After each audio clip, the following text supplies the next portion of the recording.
इस वीडियो में हम डिस्कस करेंगे what's an AP, nth term का फॉर्मूला एंड रिलेटेड प्रॉब्लम्स। इस चैप्टर के बाकी वीडियोस के लिए डिस्क्रिप्शन बॉक्स में प्लेलिस्ट चेक करें। Alright, so what's an AP, arithmetic progression क्या होती है? तो कोई भी सीक्वेंस जब इस तरह से आगे बढ़ती है जिसमें डिफरेंस एक जैसा है, जैसे आप देख सकते हैं कि 2 and 5, अगर आप 2 में 3 प्लस करें तो आपको 5 मिलेगा, 5 में 3 प्लस करें आपको 8 मिलेगा। इसी तरह से इसमें 3 प्लस करके 11 आ रहा है। ये हर एक के साथ है। तो यहाँ पे आप देख सकते हैं कि जो कंसेक्यूटिव टर्म्स हैं इनको हम टर्म्स कहते हैं या फिर इन्हें एलिमेंट्स कह सकते हैं, बट ज़्यादा पॉपुलर वर्ड है टर्म। ये टर्म्स होती हैं। तो एक सीक्वेंस आगे बढ़ रही है, इनके जो टर्म्स हैं इन टर्म्स में डिफरेंस एक जैसा है। 2 and 5 में 3 का डिफरेंस है, फिर ये 3 सेम डिफरेंस है और ये सेम डिफरेंस आगे बढ़ रही है। अब बिकॉज इनमें जो डिफरेंस आप देख सकते हैं सबके लिए एक जैसा है, यानी सबके लिए कॉमन है, तो हम इसे कहते हैं कॉमन डिफरेंस। कॉमन डिफरेंस को हम डी से रिप्रेजेंट करते हैं और ये इस केस में है 3। अब हर बार कॉमन डिफरेंस पॉजिटिव हो ये ज़रूरी नहीं है। फॉर एग्जांपल, अगर हमारे पास कोई सीरीज़ है 2, -2, -6, -10, -14 एंड सो ऑन, तो यहाँ पे आप देख सकते हैं कि अगर हम इसमें 4 माइनस करें तो ये आएगा, फिर इसमें भी 4 माइनस करें तो ये आ जाएगा, इसमें से 4 माइनस करें तो ये आ जाएगा। तो again you can clearly see कि उनका डिफरेंस एक जैसा है, जिसको हम कहते हैं कॉमन डिफरेंस, एंड इस केस में कॉमन डिफरेंस है -4। तो एज आई सेड, इन्हें हम टर्म्स कहते हैं। तो इन टर्म्स का एक सीरियल नंबर होता है, यानी ये फर्स्ट टर्म है, ये सेकंड टर्म है, ये थर्ड टर्म है, ये फोर्थ टर्म है, ऐसा ही इस केस में है। तो ऐसी सीक्वेंसेस जिनमें जो कंसेक्यूटिव टर्म्स होती हैं एक ही डिफरेंस आगे बढ़ती हैं, इनको हम अरिथमेटिक प्रोग्रेशन कहते हैं। तो कोई भी सीक्वेंस जिसमें टर्म्स इस तरह से आगे बढ़ते हैं कि उनमें कॉमन डिफरेंस हो, उसे हम कहेंगे एपी। अब आपने सुना होगा लोगों को सीरीज़ बोलते हुए, ये सीरीज़ है, ये सीरीज़। देखो सीरीज़ हम कब कह देते हैं इसको, जब भी हमारे पास जो ये टर्म्स हैं इनमें आपस में हो प्लस या माइनस का साइन। अगर हम इनकी बात करें, अगर हम इसको इस तरह से लिख दें, इनके बीच में प्लस साइन लगा दें या इनके बीच में फॉर एग्जांपल माइनस साइन हो, जैसे 2, -2, -6, -10, -14, now these are called series. अब इन्हें हम सीरीज़ कहते हैं। तो सीरीज़ कब कहेंगे? तो कोई भी सीक्वेंस अगर इस तरह से है कि जो उसके टर्म्स हैं उनके टर्म्स में हम उनके टर्म्स प्लस या माइनस साइन से कनेक्टेड हो आपस में, तो हम उन्हें सीरीज़ कहते हैं। इस केस में हम इन्हें सीरीज़ नहीं कहेंगे, इन्हें सीक्वेंस कहेंगे। और ये पर्टिकुलर टाइप का सीक्वेंस है जिसे हम कहते हैं प्रोग्रेशन या arithmetic progression in this case. तो इस बात पे जो सबसे बेसिक क्वेश्चन बनता है, तो हमारे पास अगर कोई सीक्वेंस है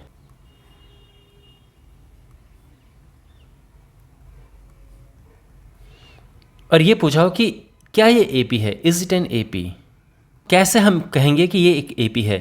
तो जो ये टर्म्स हैं, पहली बात तो ये कि इन टर्म्स को हम कहते हैं ये A1 है, ये A2 है, सेकंड टर्म, ये थर्ड टर्म है, ये फोर्थ टर्म है। ये जो टर्म्स हैं ये टर्म्स एपी में होंगी। अगर ये कॉमन डिफरेंस से आगे बढ़ रही है तो हम क्या करेंगे इसके लिए कि A2 - A1 निकालेंगे, फिर A3 - A2 निकालेंगे, A4 - A3, और हम देखेंगे क्या ये एक जैसा आ रहा है। तो यहाँ पर ये 9 आ रहा है, 20 - 11 किया, ये 9 आ रहा है, फिर से 29 - 20 किया और ये फिर से 9 आ रहा है, देख सकते हैं। तो हम ये कहेंगे कि since A2 - A1 is equal to A3 - A2 is equal to A4 - A3, यानी सिंस जो डिफरेंस है वो एक जैसा है, सो यानी there is a common difference, therefore it's an AP. Got it? और ये कॉमन डिफरेंस है, ठीक है। 9, 9, 9 ये कॉमन डिफरेंस ही है। तो जो इनका डिफरेंस है वो एक जैसा है, यानी कॉमन है, तो इनमें कॉमन डिफरेंस है। और इसी पे एक क्वेश्चन बनता है which is very important question, keep in mind. For what value of के, ये जो यहाँ पर हैं आर इन ए पी, ये ए पी में है के की किस वैल्यू के लिए। तो सिंस ये ए पी में है तो ए पी में क्या होता है, ए पी में आप जानते हैं कि ए टू माइनस ए वन होता है ए थ्री माइनस ए टू, है ना भाई। जो इनका डिफरेंस है वो एक जैसा होना चाहिए, कॉमन डिफरेंस होना चाहिए। तो यहाँ पर इस तरह से तो हम क्या करेंगे, वैल्यूज पुट करेंगे। ध्यान रखना ये ए वन है, ये ए टू है, ये ए थ्री है। तो के माइनस नाइन माइनस टू के, और ये है 5 माइनस 6 के माइनस, है ना। तो ये हो गया के माइनस 9 माइनस 2k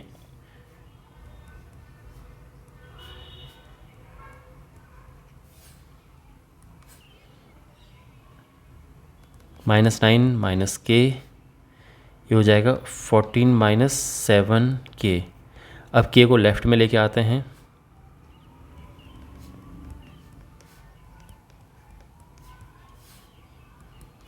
सिक्स के इज़ 23 एंड k आ जाएगा 23/6। तो ये हमारा आंसर है।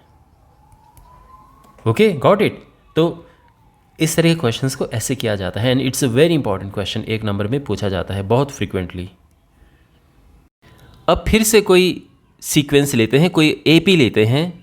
अब मैं सीधे एपी बोलूँगा, ठीक है, क्योंकि हम एपी की ही बात कर रहे हैं।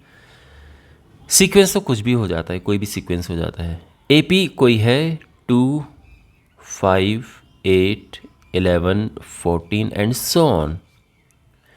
यहाँ पर ये जो टर्म्स हैं, इन टर्म्स को एक सीरियल नंबर मिला होता है। ये है फर्स्ट, ये है सेकंड, ये है थर्ड, ये फोर्थ, फिफ्थ, इस तरह से। तो जो फर्स्ट टर्म है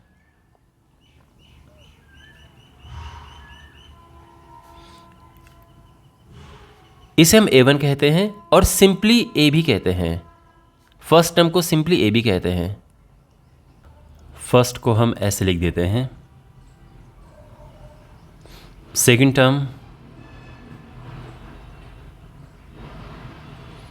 टर्म इज A2।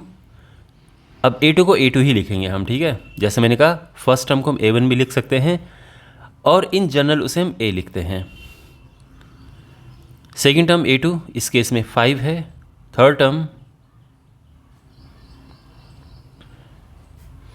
A3 ये 8 है।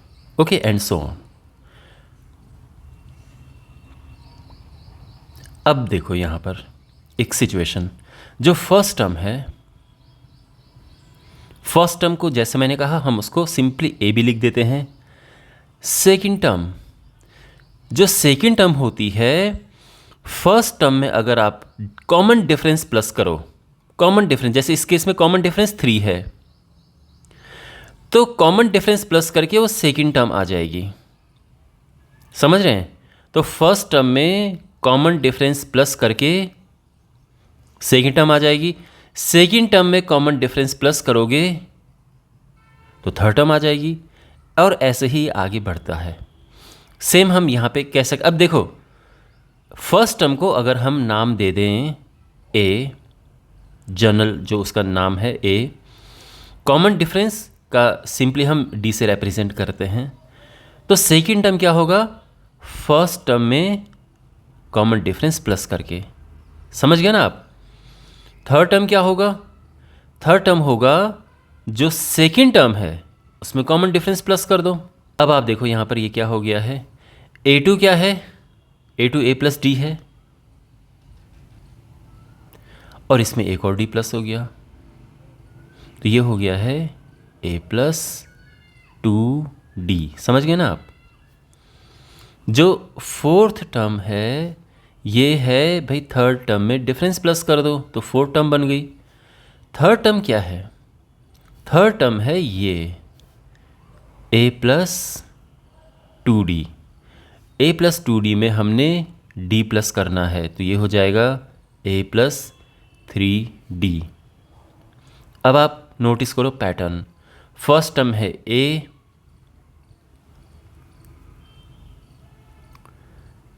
सेकेंड टर्म है ए प्लस डी, थर्ड टर्म है ए प्लस 2d, फोर्थ टर्म है ए प्लस 3d। यानी आप नोटिस करो जो भी नंबर की टर्म आ रही है उसमें d एक कम है। तो अगर हमें लिखना हो nth टर्म तो क्या होगा, a आएगा लेकिन d एक कम होगा, यानी एक कम यानी n-1, और ये ही इसका फॉर्मूला होता है। ओके, यानी मैं यहाँ पे आपको फिर से समझा देता हूँ। कोई भी आप टर्म पकड़ लो, फॉर एग्जांपल अगर आप 10th टर्म लिखना चाह रहे हो तो वो a प्लस 9d होगा, एक लेस। अगर आप 11th टर्म देख रहे हो तो वो a प्लस 10d होगा। कैसे, जो ये सीक्वेंस हम फॉलो कर रहे हैं, जो पैटर्न फॉलो कर रहे हैं उसी के हिसाब से। जैसा आपने देखा ना a4 क्या था, a प्लस 3d था, तो जो नंबर जो ये यहाँ पे ये 4 लिखा है तो यहाँ पे 3 लिखा होगा, एक कम लिखा होगा। जैसे मान लो कि हमने देखना है 20th टर्म कौन सी है, a20, तो वो क्या होगा, a plus 19d। Simply simply simply keep in mind. इसी तरह से अगर हमें nth टर्म देखनी है तो वो n-1d होगा। अगर हमने देखनी है, कभी कभार nth टर्म की जगह पे mth टर्म हो जाता है, mv टर्म, mth टर्म, तो उस केस में हम m-1 कर देंगे इस तरह से। तो इसी तरह से ये nth टर्म का फॉर्मूला डिराइव हुआ है। तो that's why we have this formula of nth term a plus n-1 into D. Is it clear? अब इस फॉर्मूले का यूज़ देखिए। एक AP लेते हैं 1 5 9, ओके, और ये आगे चलती जा रही है। ये फर्स्ट टर्म है, ये सेकंड टर्म है, ये थर्ड टर्म है। लेकिन अगर आपको इसकी 10th टर्म बतानी है कि 10th टर्म कौन सी होगी तो क्या होगी। अच्छा, एक काम करते हैं, इस तरह से देखते हैं पहले, ठीक है। 1 इसमें 4 प्लस किया, ये आया, 4 प्लस किया, ये आया, 4 प्लस किया तो 13 आया, फिर इसमें ये 17 है, 21 25 29 33 37, कितने हो गए, 1 2 3 4 5 6 7 8 9 10। 10th टर्म हो रहा है 37, ये है। ओके, अब मान लीजिए कि हमारे पास ये बिल्कुल नहीं है, ये तो हमने इस तरह से निकाला ना, हमने डायरेक्ट देखना है। केवल हमारे पास ये 2-3 टर्म है स्टार्टिंग के, इनफैक्ट 2 भी काफ़ी होते हैं, बट फिर भी चलो 3 टर्म दिए हैं, यानी आपके पास केवल ये दिया है 1 5 9 ये, और हमें बताना है 10th टर्म क्या है। तो इस तरह से तो हमने देखा कि ये 37 आ रहा है। अब ये फॉर्मूले का यूज़ करके निकालते हैं। अब बात करते हैं इसमें क्या चीज़ें अवेलेबल हैं। देखो, फर्स्ट टर्म 1, कॉमन डिफरेंस। देखो, कॉमन डिफरेंस होता है सेकंड टर्म में से फर्स्ट टर्म को माइनस कर दो। आप समझ ही रहे होंगे डिफरेंस क्या है, किस तरह, इसमें क्या प्लस करें कि ये आ जाए, तो 4 प्लस करेंगे तो 5 आ जाएगा, सिंपल है। लेकिन तरीका होता है a2 माइनस a1 करके, प्रॉपर। ओके, ये सेकंड टर्म है a1, ये a1 है, सॉरी ये सेकंड टर्म है, ये फर्स्ट टर्म है, इस तरह से first term second term third term. Okay, तो सेकंड टर्म में से फर्स्ट टर्म माइनस करो तो कॉमन डिफरेंस आ जाता है। आप चाहो तो थर्ड टर्म में से सेकंड टर्म माइनस कर दो, पर वो थोड़ा अजीब सा लगेगा कि मतलब, है ना, नॉर्मल तरीका यही है कि a2 माइनस a1 लिखो, बाकी तो कैसे भी आ जाएगा d। एनीवे, हमारे पास फर्स्ट टर्म है एंड d है, और हमने फाइंड करना है 10th टर्म। तो हमारे पास नंबर ऑफ टर्म्स हैं 10 टर्म हमने फाइंड करना है। आप ये लिखो या ना भी लिखो, ये चल जाएगा। a10 क्या होगा, तो a10 होता है, देखो, a प्लस 9d। ओके ना, ओके, या फिर एक काम करो, प्रॉपर वे में करते हैं। देखो, हमने n10 है और हमने फाइंड करना है 10th टर्म। तो सिंस nth टर्म का फॉर्मूला है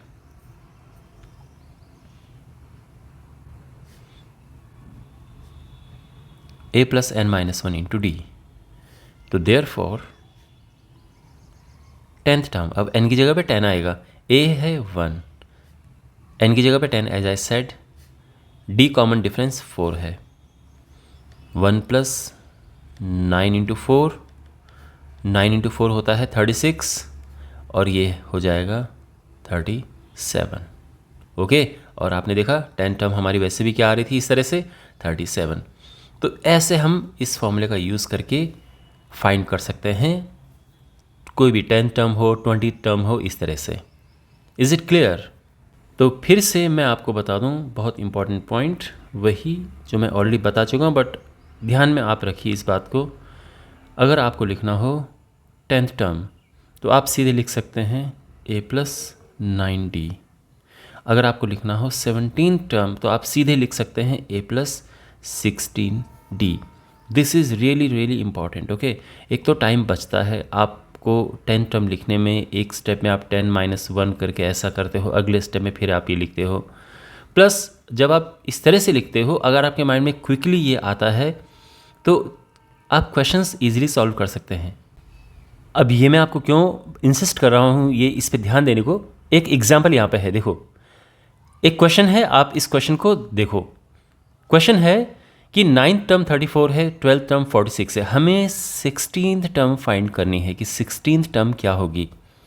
तो देखो कितने आराम से ये हो जाएगा क्वेश्चन। 9th टर्म है 34, 9th टर्म क्या होता है a9, और आप जानते हैं कि a9 होता है a प्लस 8d। तो एक तरह से उन्होंने a प्लस 8d दिया है 34। फिर 46 है 12th टर्म, 12th टर्म जो है दैट इज क्या होगा a प्लस 11d, और हमने 16 टर्म फाइंड करनी, लेकिन हमने 16 टर्म तभी फाइंड कर पाएंगे जब a और d हमें मिलेगा। तो यहाँ इनको सॉल्व करके a एंड d हम फाइंड करेंगे। तो यहाँ पे देखो अब ये दोनों आराम से कैलकुलेट हो जाएंगे, इन्हें सब्ट्रैक्ट करो, साइन चेंज करेंगे हम, a कैंसिल, 8d में से 11d माइनस होगा तो ये आ जाएगा -3d, और यहाँ माइनस करेंगे तो -12 आएगा, माइनस से माइनस हटाओ, 3 से डिवाइड होगा तो d आ जाएगा 4। जब d को हम इसमें पुट करेंगे तो हमें मिल जाएगा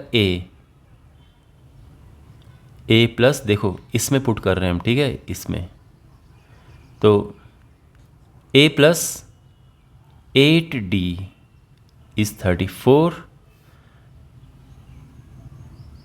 a प्लस 32 इज 34, तो a आ जाएगा 2। हमारे पास d है, हमारे पास a है, और हमने फाइंड करना है 16th टर्म। तो 16 टर्म वेरी सिंपल, क्या क्या बताया था मैंने, a plus 15d, yes, a है 2, 15, d है 4, तो ये हो जाएगा 2 plus 60, 62। Is it clear? Okay, और इसी फॉर्मूले पे बेस्ड एक ये क्वेश्चन है, देखो, which term of the AP is -40। एक a भी हमारे पास है, हमने ये पता करना है कि जो -40 है ये कौन सी टर्म होगी। कौन सी टर्म मीन्स जैसे ये फर्स्ट है, ये सेकंड है, ये थर्ड है, ये फोर्थ है, तो ये कौन से नंबर की है। तो सिंपली कहने का ये मतलब है कि हमने n फाइंड करना है इसमें। गिवन और क्या इन्फॉर्मेशन क्वेश्चन में है, फर्स्ट टर्म हमारे पास है 2, कॉमन डिफरेंस कैसे फाइंड होता है, सेकंड टर्म में से हम फर्स्ट टर्म माइनस कर देते हैं, है ना, a2 minus a1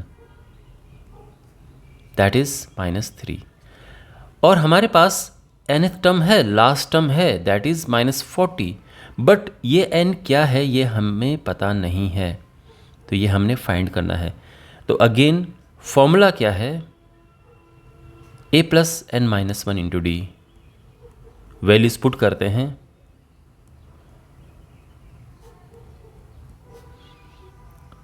n-1, d है -3, तो ये हो जाएगा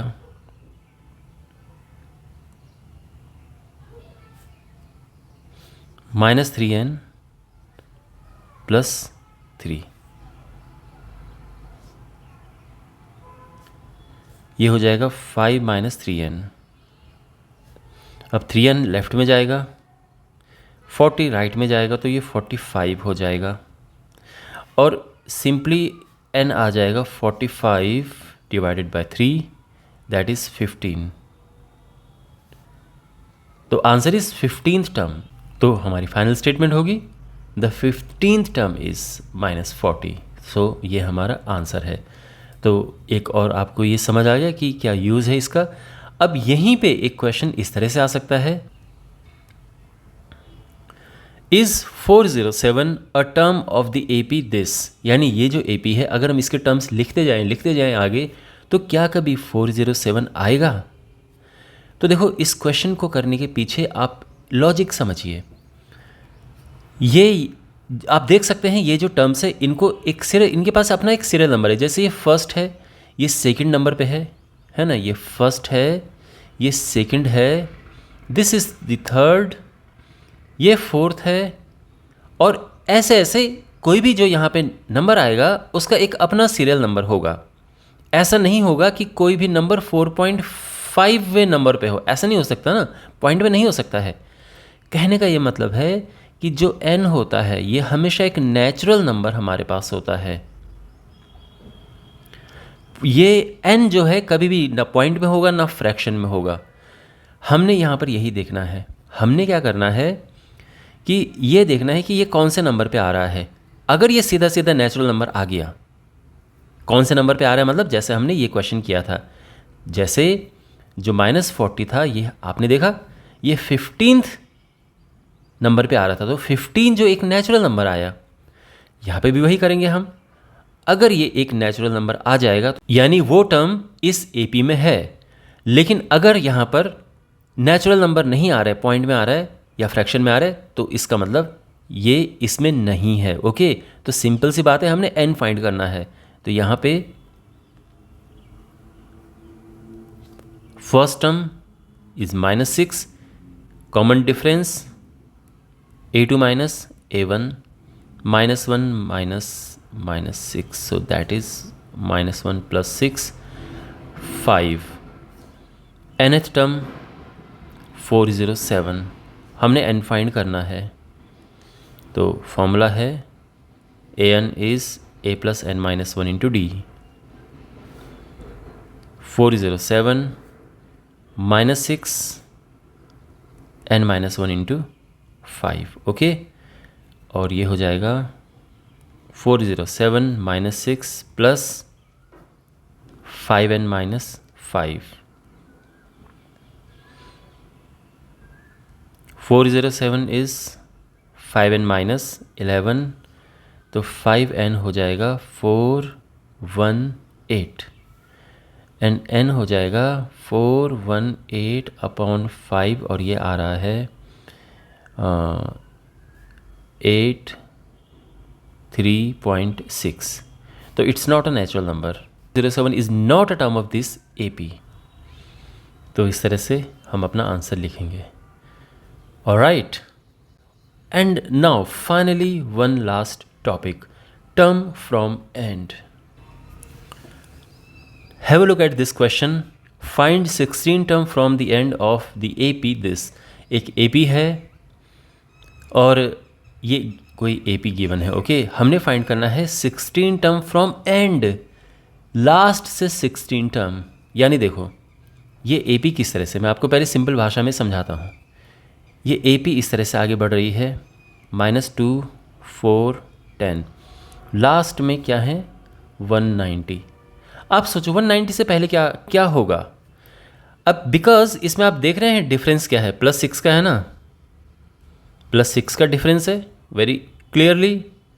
तो यानी ये 6 करके आगे इंक्रीज हो रहे हैं नंबर।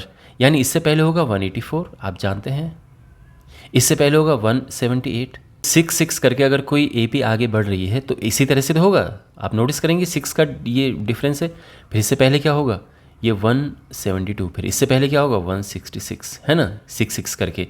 यानी अगर ऐसे में 6 करके आगे बढ़ रहा है तो ऐसे में ये 6 करके कम भी तो होना चाहिए, वही हो रहा है। लेकिन ऐसे में टाइम बहुत लगेगा और ये प्रॉपर वे नहीं है। हमने तो 16 टर्म फाइंड करनी है ना, ऐसा कब तक करते रहेंगे हम। अब देखो एंड से देखो, तो एंड से ये फर्स्ट टर्म है, एंड से ये सेकंड टर्म है, एंड से ये थर्ड टर्म है, ये फोर्थ टर्म है, ये 5th टर्म है, और ऐसे हमने 16th टर्म फाइंड करनी है। अब बात समझ गए आप क्या है?